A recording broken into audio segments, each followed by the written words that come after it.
அனைவருக்கும் வணக்கம். இன்றைக்கி ஹெல்த்தியான ஓட்ஸ் லட்டு எப்படி செய்கிறதுன்னு பார்ப்போம். ஒரு கடாயில் 1 ஸ்பூன் நெய் சேர்த்து உங்களுக்கு தேவையான அளவு நட்ஸ் சேர்த்து நல்லா வறுத்து எடுத்துக்கோங்க. இப்போ வறுத்த நட்ஸை தனியாக எடுத்து வச்சுக்கிறேன். இப்போ அதே நெய்யில் 1 டம்ளர் ஓட்ஸ் எடுத்து நல்லா வறுத்துக்கோங்க. ஓட்ஸை நல்லா செவக்க வறுக்கணும். அது வரைக்கும் நல்லா வறுத்துக்கோங்க. இந்த மாதிரி வறுக்கணும். இப்போ நான் இனிப்புக்கு வெல்லம் எடுத்துக்கிறேன். 3/4 டம்ளர் வெல்லம் எடுத்துக்கிறேன். உங்களுக்கு தேவையான அளவு வெல்லம் எடுத்துக்கோங்க. மிக்ஸி ஜாரில் 3/4 டம்ளர் வெல்லம் 3 ஏலக்காய் போட்டு ஃபஸ்ட்டு அரைச்சிக்கோங்க. இந்த மாதிரி அரைச்சதுக்கப்புறம் இப்போ வறுத்த ஓட்ஸையும் நட்ஸையும் சேர்த்து நல்லா அரைச்சிக்கோங்க. இந்த மாதிரி பிடிச்சா உருண்டை வரணும், அந்த தான் கரெக்டான பதம்.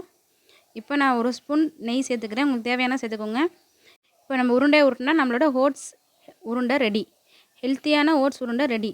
பாருங்கள் எப்படி சூப்பராக இருக்குது, சாஃப்டாகவும் இருக்கும். ஓட்ஸில் நார் சத்து இருக்குது. அப்புறம் நோய் எதிர்ப்பு சக்தியை அதிகரிக்கும். இதை குழந்தைங்களுக்கு செஞ்சு கொடுங்க. நீங்களும் ட்ரை பண்ணி பாருங்கள். உங்களுக்கு இந்த ரெசிபி பிடிச்சிருந்தா மறக்காமல் எல்லாம் ஈஸி சமையல் சேனலை சப்ஸ்கிரைப் பண்ணுங்கள், ஷேர் பண்ணுங்கள், லைக் பண்ணுங்கள்.